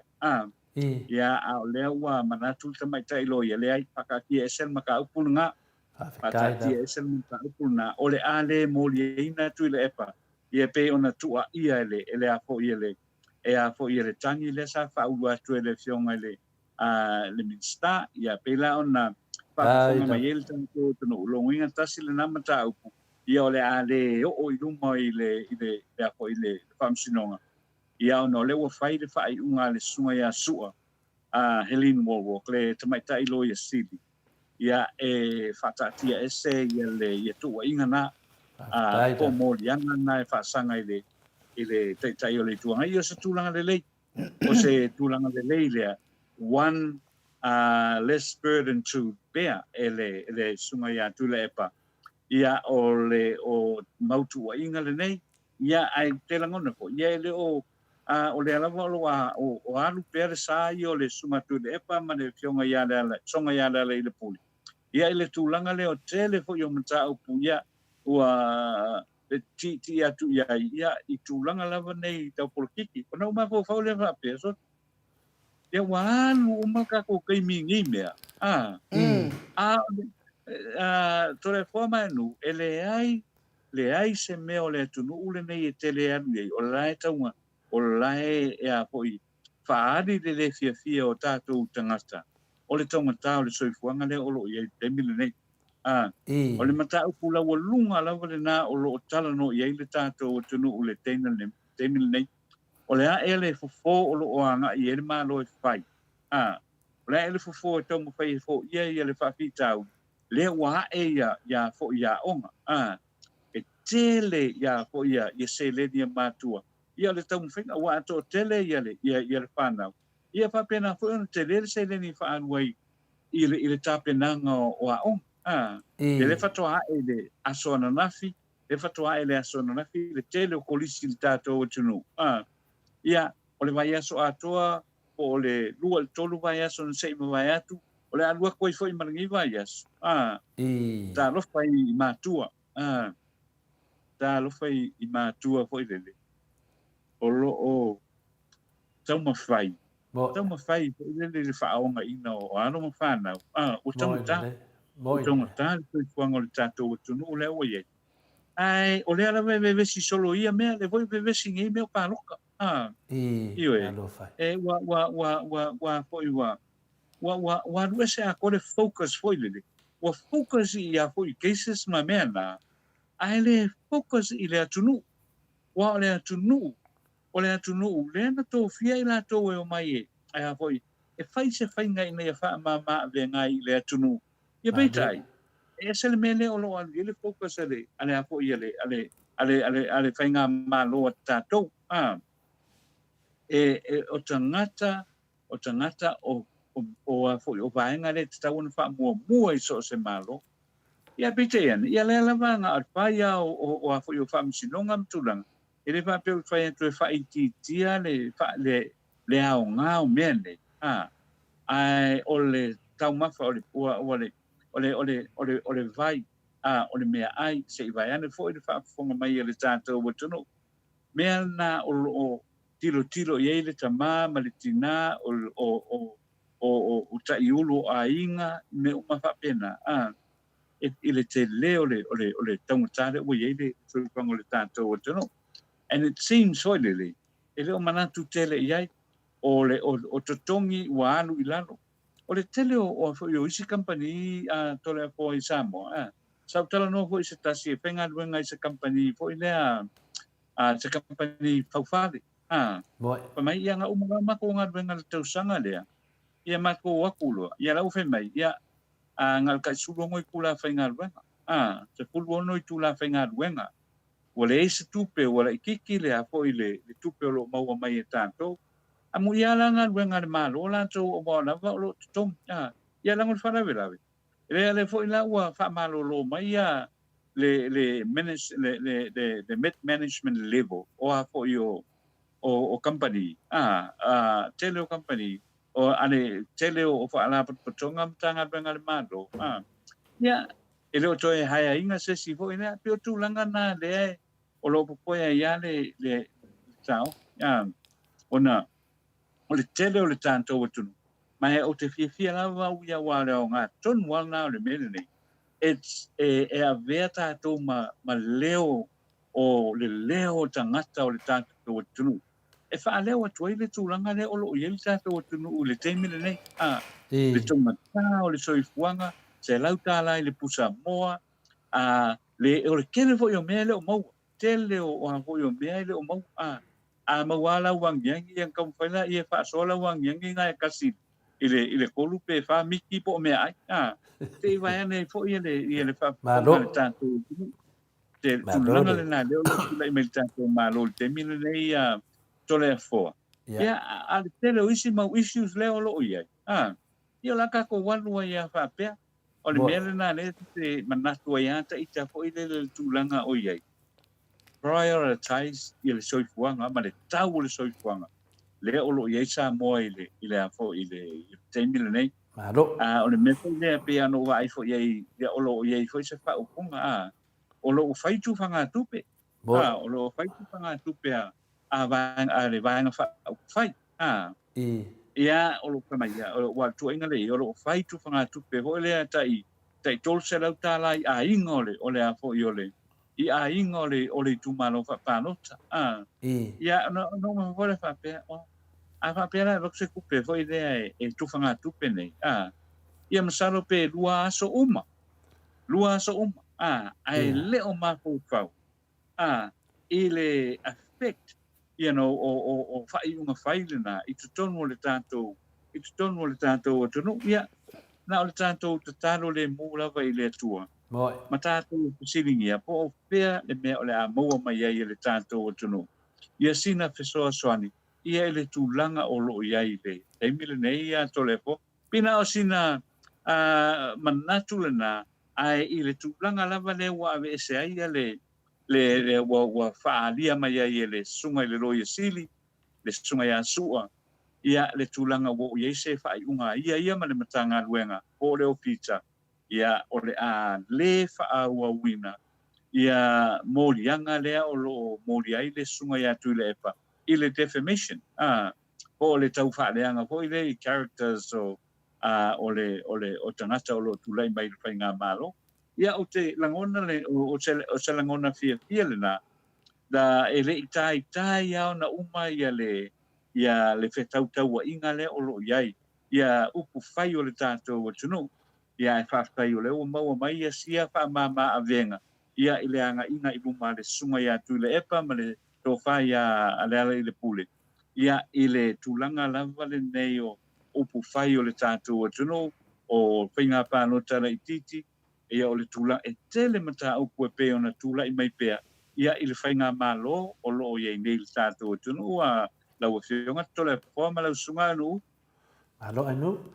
Alo, whaatai rau fionga le ata noa te sā, mana ia lava le fia ua, talinga lava i fia whaalongo ia e sau noa mai i tā upu tau la tātou atunu, me se fwoi whaafonga mai o, na i ta māmati nā mātua, le mea lava le fina ngalo iai, fia whaalongolongo i mea lo tupu mai Samoa, me se lava le au mai e lau fionga le ata noa wa o tala sao nā, ma le tala ma le wha maoni, ia e pangā fo i lea, ua lata fo i le taimi e, Whenga lue ngai tole a fo ai fai fo isi mau atu o le company ai tanoa. Ia ma ia tātou talafou ma tātou whamawai ai fo i mo nei aso tai au fo ia maua se avanoa mo tātou.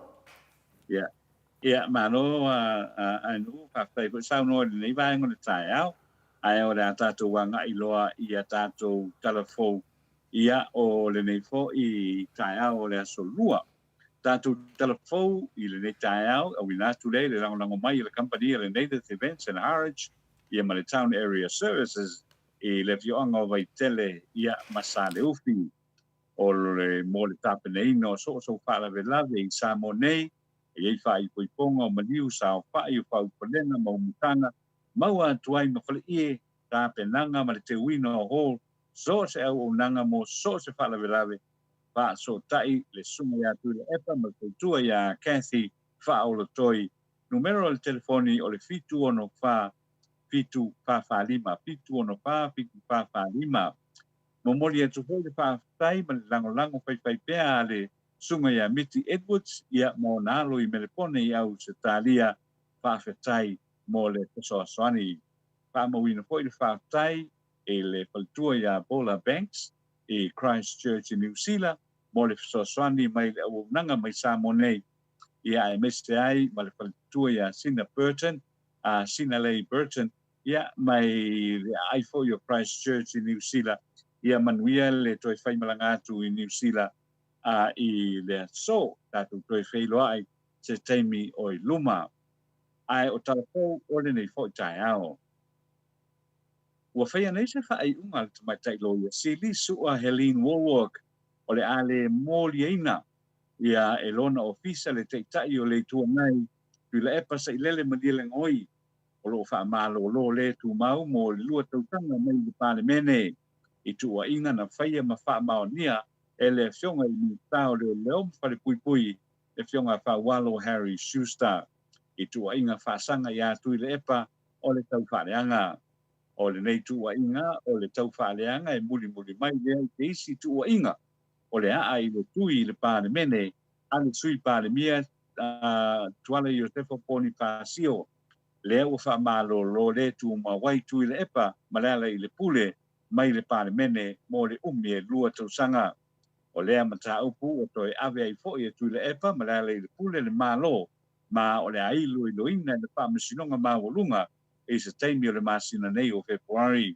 a fa a wau pea i le fa salanga o tu le epa malala i le pule na toi fai ai fo i e le malo se isi tu la kono i le pale mene lea ua fa ai tu le epa o na tala no i tu stala i mata upu e feso tai ma le pale mene ma ua whaasa fo i o na toi tusia tu le epa i le ponga whetala i o le pāle mene na whaania e tu le epa i le proklame o le maoto Samoa vi inga o le tua i le aso sa na tenei i le matautia o le tulanga ua whaia i a teia malala i le pule ma le talitonunga o tu le epa o le mea ua whaia wo ia matao fi ai o la saolotonga e whaali ai o la manatu ma fina ngalo o ni tangata nuu saoloto Samoa e whaali ai o la ua manatu i so se mea e tulai mai i Samoa ma tunu i whafo o lea saolotonga o lo pui maluina lea e le tula pono whawai a Samoa. Ua manatu le sa vea mo mwhatun silo le matanga luenga le soifua malo loina o whaasala launga lea na whaia le minsta o ye nei o le matanga luenga o le soifua malo loina sele tāpito e le whaavaea e tau whaaleanga ma e ono mōli ai e le minsta i le whaamsinonga.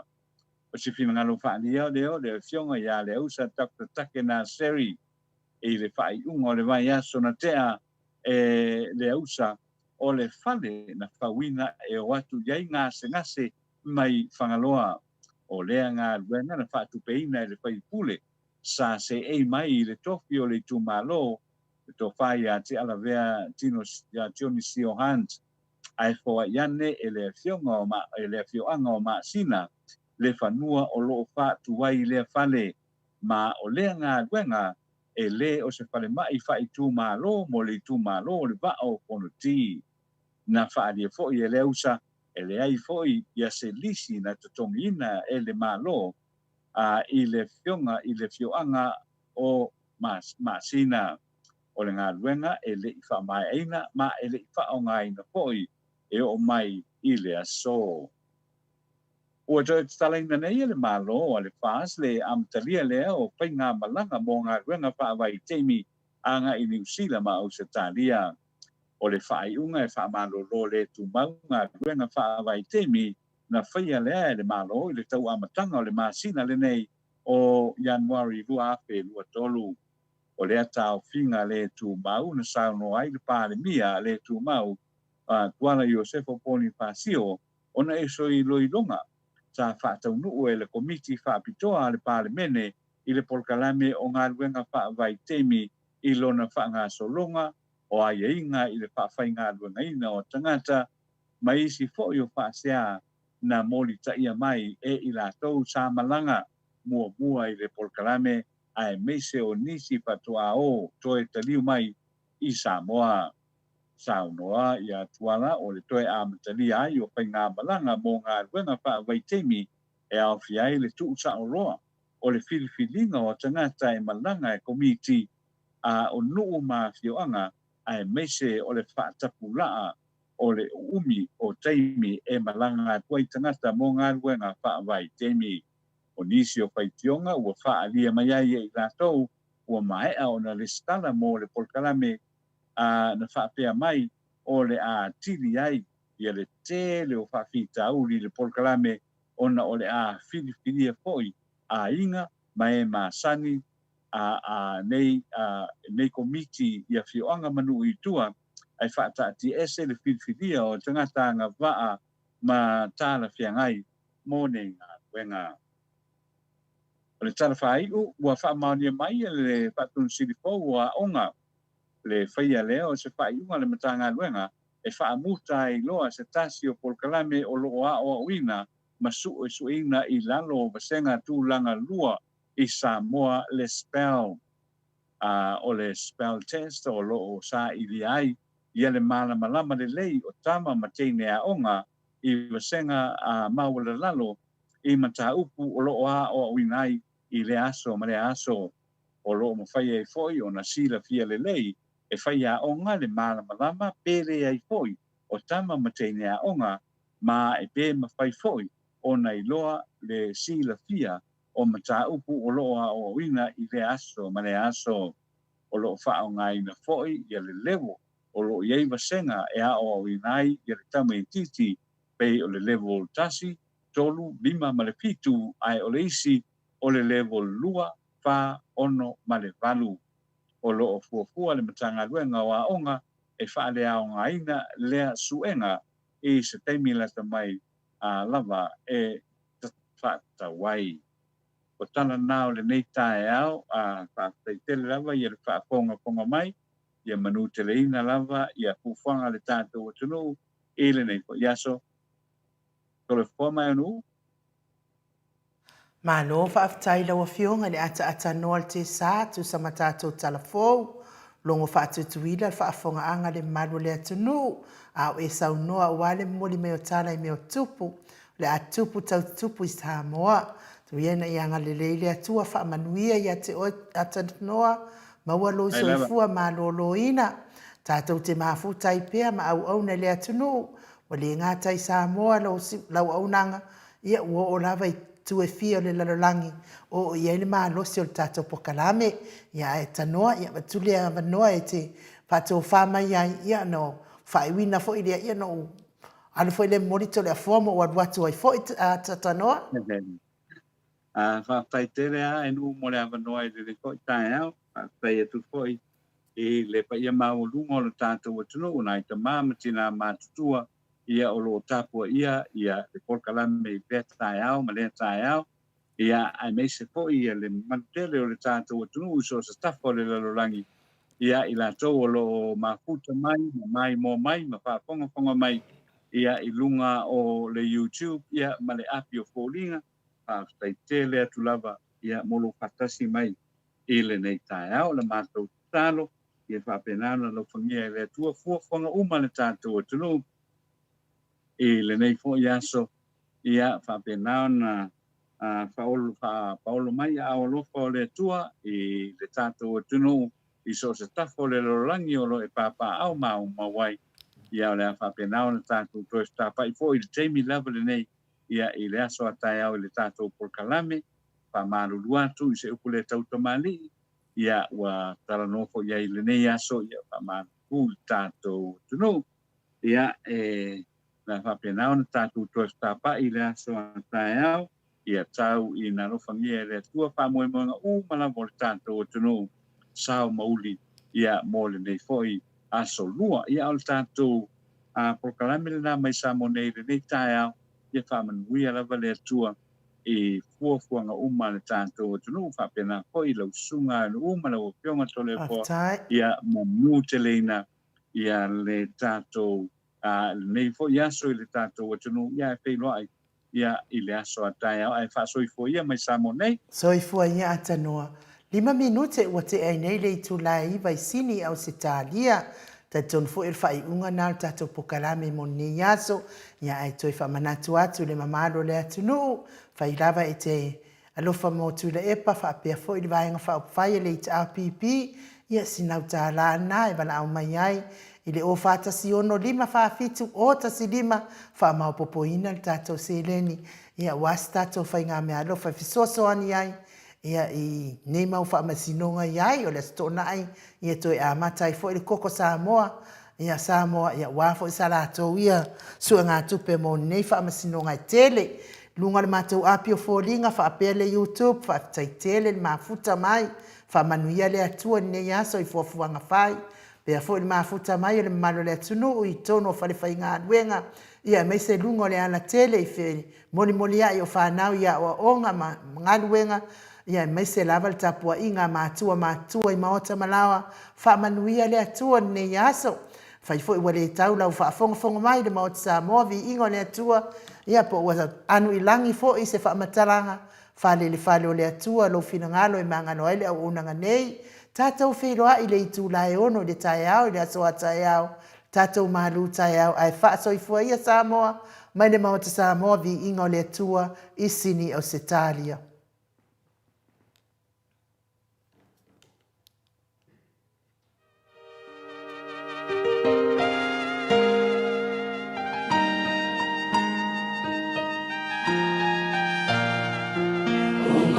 So much.